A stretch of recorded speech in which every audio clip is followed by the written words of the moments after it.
It's Desm101, back with another video talking about the PlayStation TV and the PlayStation Vita, some homebrew games today, and this system has really been helping me tremendously lately because my current game room is not actually set up due to some issues right now. If you want to know more about that, look out for an upcoming video, but this has really been helping me playing these games lately, and it's really convenient to jam out on here.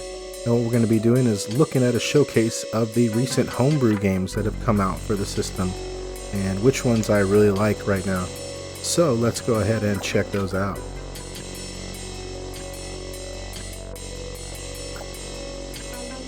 Now before we get started, I wanted to mention the QHen PS Vita Homebrew contest, which is really awesome and happens every once in a while. And recently they did one for this year, and there's a lot of great entries, so I wanted to shout them out for putting this together. Not all the games you're going to see are from the homebrew contest, but a few of them are. And if you want to learn more about it, I'll put a link in the description and you can go check out the games on the site there.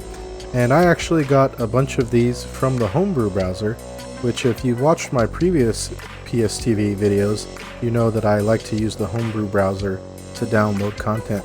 There's always new stuff coming out on there, such as Bully on the Vita, which just got ported, along with the other Grand Theft Auto ports. I'm not going to cover those. A lot of other people have covered those. They are very amazing, and I do recommend you check them out. They're the Android versions, and the setup is a little complicated, so just be forewarned.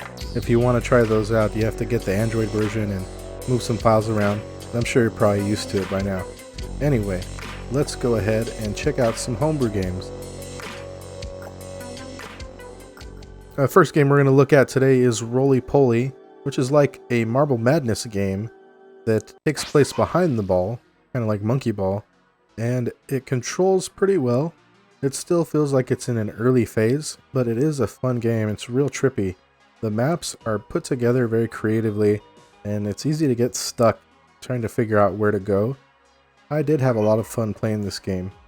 The music is kind of weird. It like speeds up and slows down along with the speed of your marble, and that was kind of disorienting.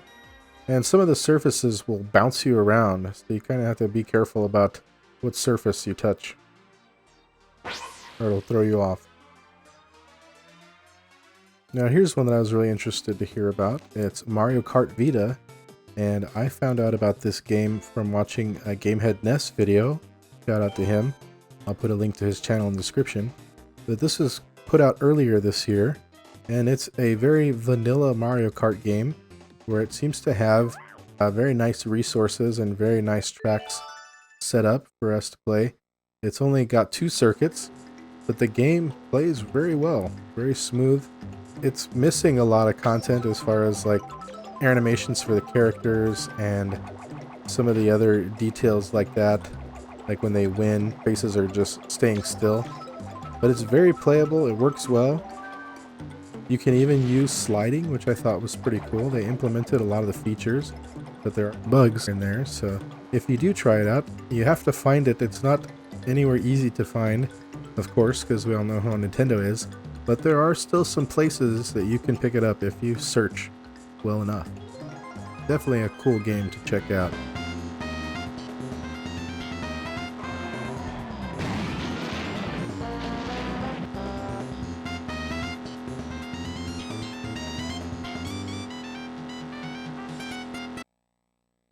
And the next game is Hurrican, a really cool remake of the Turrican game, and it required a special shader that I had to download, which is commonly needed for a lot of games more recently, homebrew games.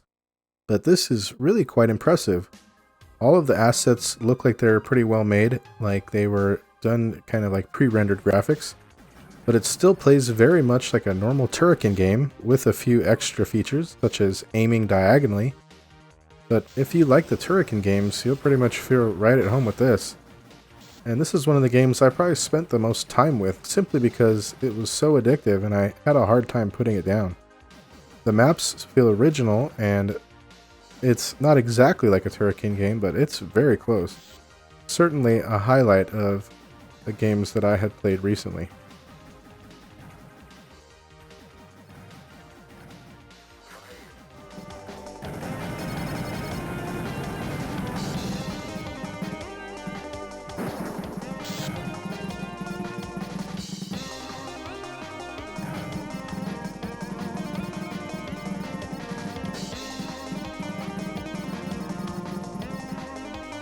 And here we have Angel Collide, an entry for the Q-Hen contest, and this one is a shoot-'em-up game that is quite challenging. It took me a moment to figure out how to get the hang of the controls. You need to use both of the analog sticks to move and aim and shoot at the same time. It doubles your firepower, and there's a lot going on, but it's a pretty cool game. The graphics are simple, but the gameplay is intense, and it'll keep you coming back for more. I wasn't able to get super far in this game. I did play it a bit, but it was quite a bit of fun. I still enjoyed it for what it is, but it was very challenging.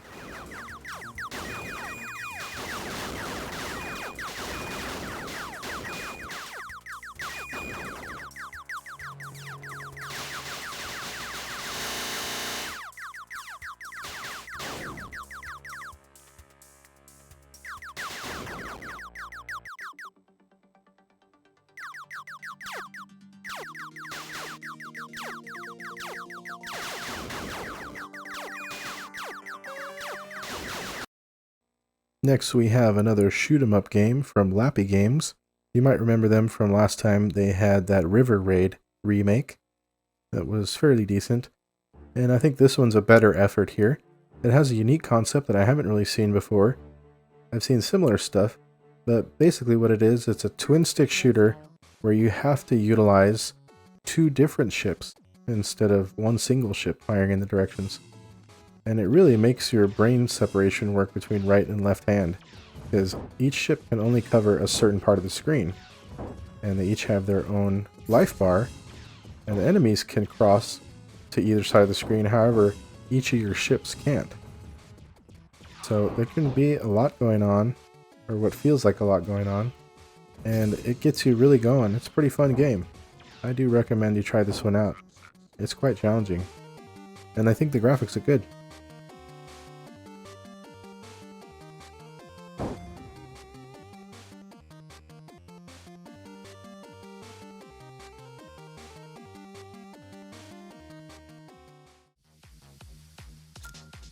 Now this is Thrust Shot from Vita Hex. You'll probably remember from some previous videos as having some very impressive homebrew content on the Vita. And this one is pretty impressive as well. You get a selection of multiple characters and you fight it out in one of those shooting arena games. It takes place in a third-person perspective, and you go around in a map with the character of your choice, picking up weapons and stuff like that, and trying to kill the other players to see who takes it all. It works fairly well. I found aiming kind of tricky. I'm not very good at these kind of games, so one unique feature about the game is that it has online multiplayer. I didn't actually try it out for this video, but I saw that it had that option available, so that's pretty cool. I don't think many of the other homebrew games have online multiplayer at this time.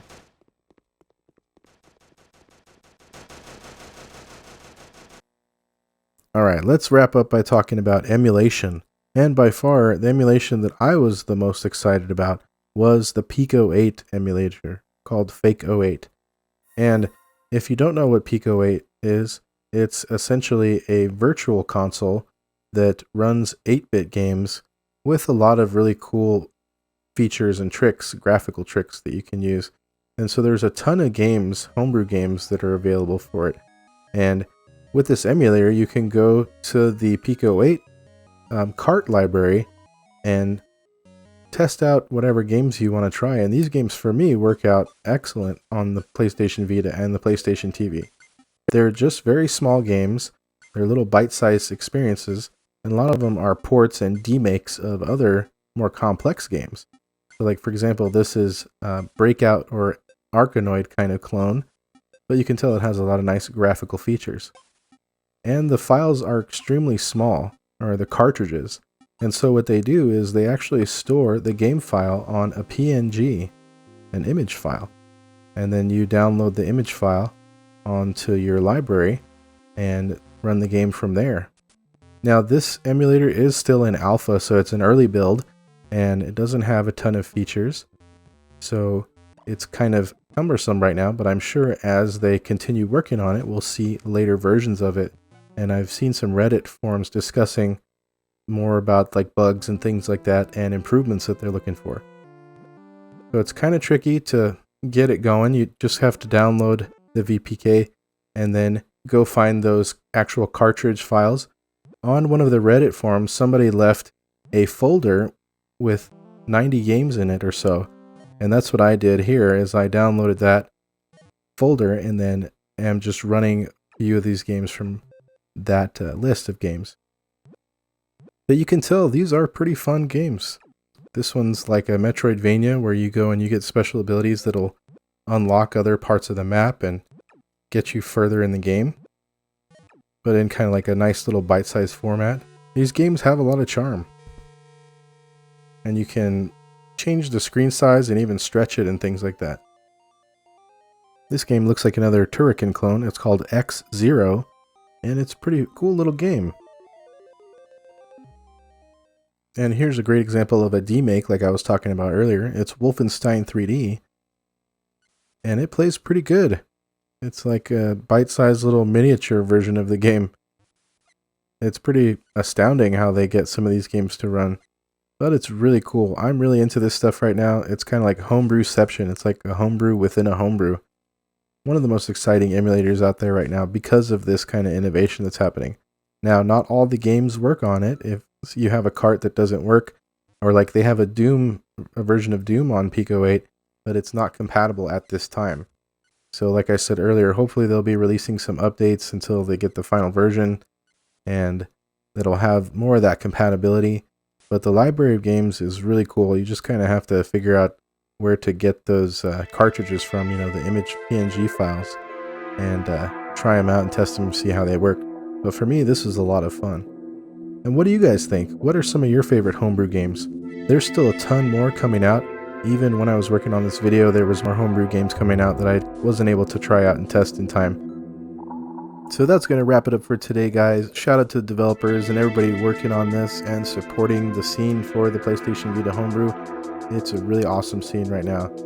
And I hope you guys enjoyed this video. Thank you so much for tuning in, and I will see you next time. Have a good one.